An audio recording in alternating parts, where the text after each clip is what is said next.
এক রাজার ছেলে, যার অহংকার আকাশ ছুঁয়েছিল।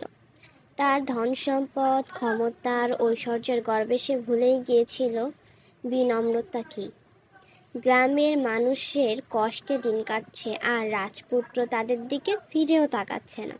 দান দক্ষিণা তো দূরের কথা, সে তাদের দুঃখ দুর্দশা নিয়ে হাসাহাসি করে। একদিন এক ঋষি এলেন রাজপুত্রের কাছে।